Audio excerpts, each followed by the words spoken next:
Hello everyone and welcome back to another episode of my Let's Play series. Now, we're going to be working on this area here quite a lot over the next little bit. Hopefully it doesn't take too long to clear out this entire area down to bedrock, but if it does, then that's fine because it is a massive area, and I have no idea how long it's going to take.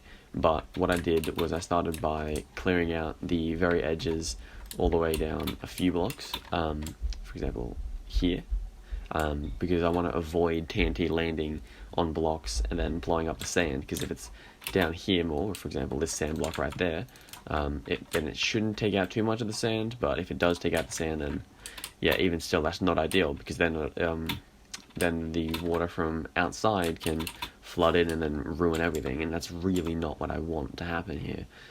So I've done that on all sides. The ravine was a little more difficult to get right, so I just replaced some of the blocks down the bottom.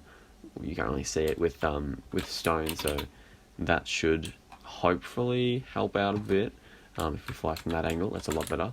But when I did it over this side and did the TNT duplicator, which is this bad boy right here, it didn't work too well because there was still a lot of sand that fell. This part over here was obviously fine, but down to here more, it just did not want to work.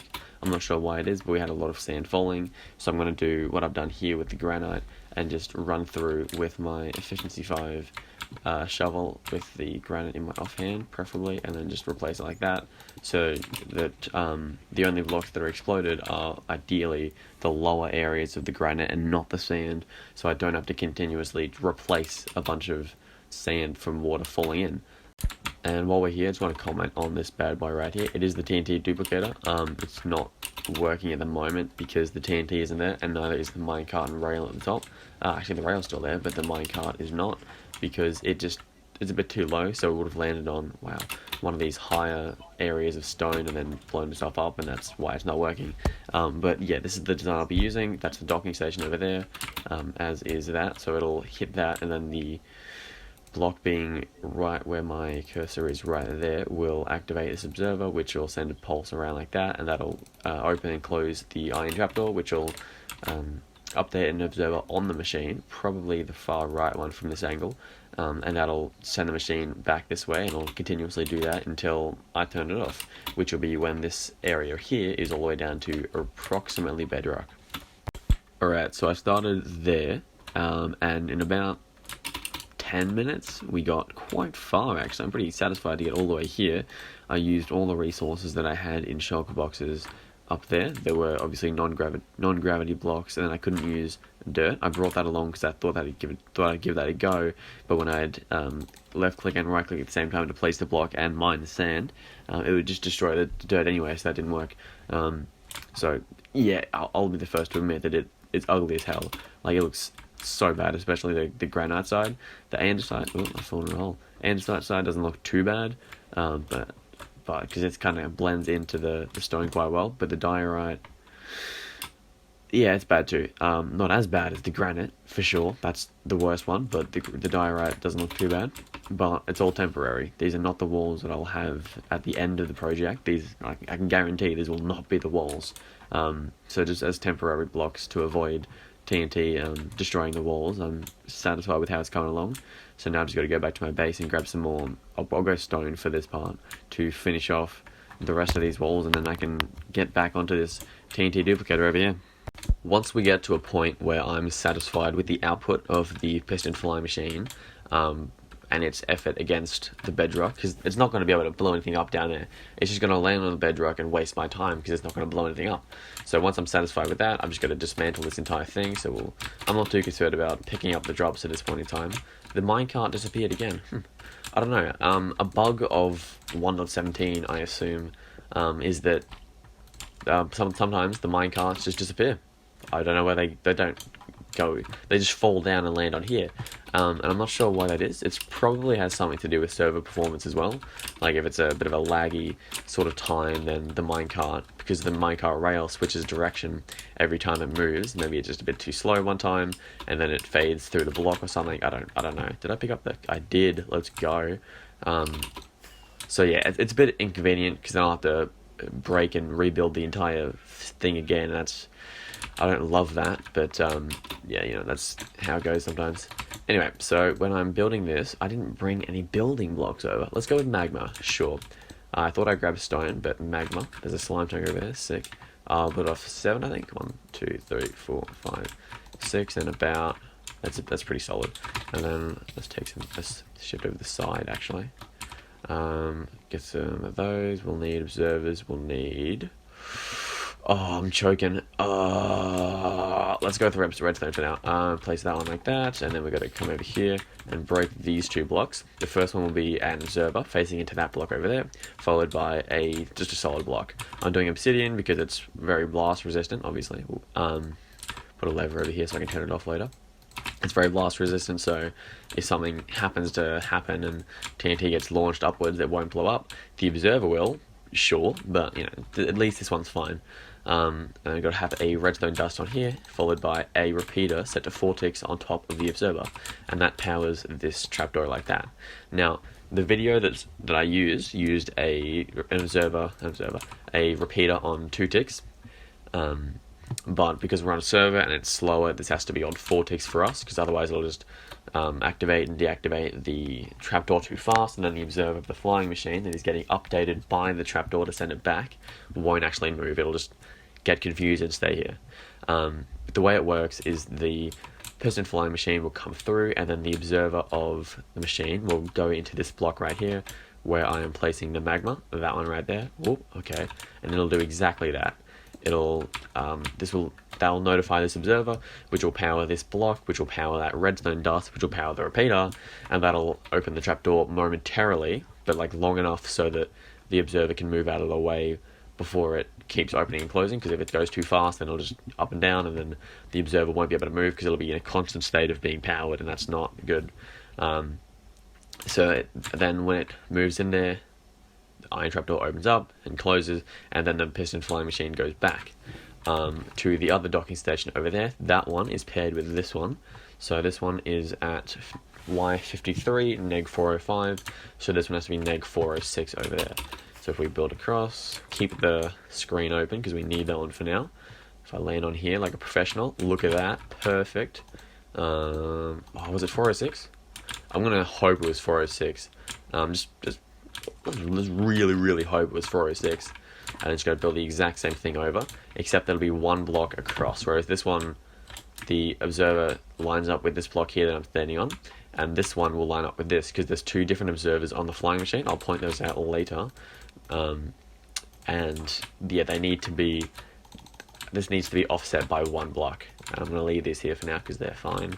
And that's actually the docking stations all done. So that is fine. And then what we'll do is we'll jump down here, grab some slime blocks to build up with, because I didn't bring building blocks, and 7 magma will not suffice. So I have to be at Y406, and I now am. And then on the right, the targeted block, the last one I placed, needs to be at 52. So, cool. And this will be where the sticky piston height is, and it has to be 1 block less than the obsidian over there, which will be at Y53, because the observer will be 1 higher than the piston, and that'll run into that slot right there. So if I grab a sticky piston, perfect, and then I'll keep that on there actually, because that needs to be there. Break down a couple, place that on the side. Whoop. Perfect, look at that. I'm a master. I think I lost them over there, but that's okay. I'm not going to mention it. We can turn off that now. So then we're just going to... Did I bring walls? I did. Then we're going to go build an L like that, and then with a wall in front of it, and then 2 on this side. And if I swim back to the top and grab that water, place the block like that. So it should be 2 L's, like 1 L in front of the sticky piston with a wall on the end of it, and then next to the wall, another L like that in slime blocks. I don't know if you can use honey blocks. I'm not going to risk it. I honestly have no idea. So if you want to do that, do it at your own risk. It probably won't work. It needs to be a dead coral fan right here. If you place an alive one, it'll die within a couple of seconds anyway, because it's not touching water, so it doesn't matter if you've only got living ones. And then place TNT under that, and then you need a minecart right there, and a detector rail. So if we go like that, and place that, and that is the duplicator all done. So just gotta load it. Gotta get it ready by pushing it forward and then pulling it back. So now every time I do the lever like that, it'll drop a TNT. Let's see how much damage it does. Not that much, but there's a lot of them. So we pull it back, It shouldn't do another one. Cool. And we're going to break the lever because that's not going to help us at all. So that just means that the TNT part is working fine. So then we need to place the parts to make it actually go back and forth. So it's 2 slime blocks like this, a water bucket over here, just so you can place the observer. Oh, actually, I forgot something, but I'm glad that I noticed it before we actually made this thing go. That needs to be a sticky piston like that, otherwise it just won't work. Anyway, water goes back, the observer goes back like that. That slime block below needs to stay. This one can be destroyed after you place this next one. So then with the observer like that. What I did one time when I was building this was, break that real quick, I placed the water there and that got too close to the TNT and it updated the TNT and the TNT realized, oh no, I should be lit, let's go, and then drop that to build the whole thing again. So just make sure you put the water at a place where it's not going to update the TNT. Like this block here hasn't failed me, so we're going with that. And normally this would be a good time to activate it. But I don't like how high that is right there. I don't like the idea of TNT falling on that and then blowing up the machine, because then I gotta do that entire thing again.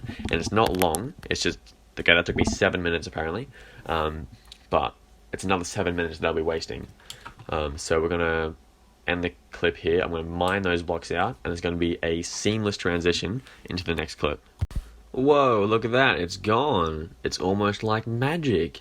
All the stone just disappeared. Anyway, I'll mine through that area, so now we are ready to send this guy off. So what'll happen is I'll place a piece of redstone dust on this observer right here, which will update it, and it'll send it going that way. I wonder if I did on this one, would it go that way? I don't know. I'm going to place it on this guy, and it'll get sent back that way, and it won't TNT going from this one to this way. It won't TNT going east, is a better way to do it, but it will TNT going west. So yeah, it won't TNT going backwards, so I'm safe.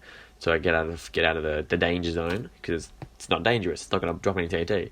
So what'll happen is this observer will go underneath that trapdoor right there, and then the observer will observe that, and then, as I said before, cycle the system, the redstone power around, and then it'll send it back. So if I go like that, oh, look at that. Cool. This should work. Will work. Confidence. No, I've built it many times. I don't see any realistic chance of it failing. The only thing I can see going wrong with it is the minecart falling off, because clearly, as you can see, just for a split second, it switches direction. The wall is to keep it from falling off the front, but sometimes maybe it glitches into the wall or something like that. I should probably step back a bit. But yeah, so it just goes back and forth until I am satisfied with its output, and then I flick the lever over on this side. So if I find it, that's over there. Emergency water. I flip that, and then the trapdoor stays up. Even when the observer comes into this block, it'll stay up. So because there's an obsidian here, the flying machine has to stop because it's a movable block, and then the trapdoor can't update the observer, so it just stays here. And that's exactly what happened over there, so I was able to destroy the entire thing. So yeah, I'm satisfied with that. So while it does this, I've spent time mining out the craters, sort of like that was on this side, but now it's all flat and nice. Oh, that's really dangerous. And I've gone through a few ravines over on the other side just to make sure that there's no lava. It kind of does become a bit of a problem later on down below when there's lava pools and that I'll have to try to get rid of while the TNT is dropping, which is a bit dangerous at times, but I have got a lot of diamonds from it, so I'm gonna call it worth it, and I'm yet to die. So there we have it. That's all the TNTing done. I've mined out all the edges manually, as you can see over on this still half of the map still has to be done. It's not too thick. It's not the worst thing in the world, especially when I move the H2 beacon over so I can get it a lot faster. This is pretty easy. That not the best. And then I'll just have to run through and get small little things that I've missed with like the redstone. There's a bit of stone under. Oh, now I've lost it, haven't I? Oh, there it is. Right there. I got to run through and clean up, but that's all the TNTing done, so I'm able to destroy this TNT duplicator for the final time after everything she's done in this project. Obviously it's been different TNT duplicators, but the same design, and she's actually served me quite well. Like, this entire thing I would have been mining, and by now there's another stone over there.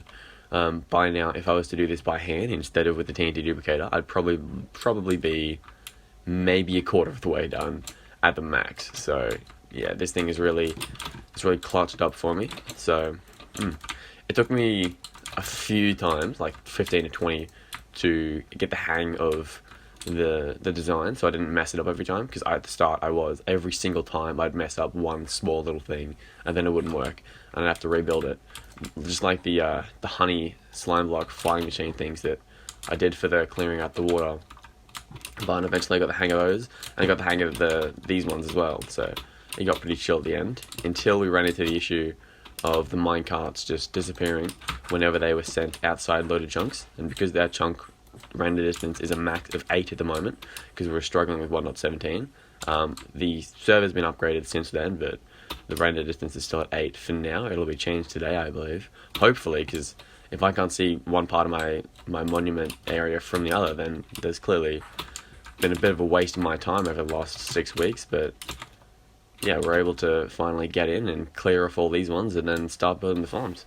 Alright, post-editing me here now, just to interrupt my own project to have a look at some of the other things that I've been doing on the server and in the last few days, mostly in the mushroom area, because I don't know, I just took a few days away from the TNT duplicators, and away from recording them, sorry, because it's just the same repetitive thing, and I think I've already mentioned that, but I'm not sure. Anyway, so we'll have a look around, and there's a bunch of name tags here. This is my armor stand display of just the members of the server attacking this statue. Originally it was going to be an ender dragon, but then I just couldn't fit a good looking ender dragon within this area here, so I just went with a statue that I think looks quite cool. I didn't design it. It is a throwback to the second realm that I had, that I was a part of, where this was constructed. Again, not designed by any member of our realm, that was designed by someone on the internet. If I can find the original thing, I'll put it in the description, but there's a good chance that I either A, can't find it, or B, forget to look. Probably the latter. Anyway, so I did that. That's my head. No, I did not die. I'm still... Oh, that's weird.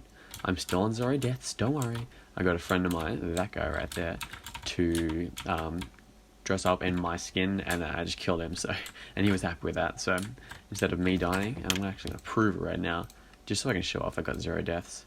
Time played, boom. Time since last death, boom. Perfect. I've originally gone a number of deaths, but that's fine. Anyway, so I've also done this nice path design everywhere.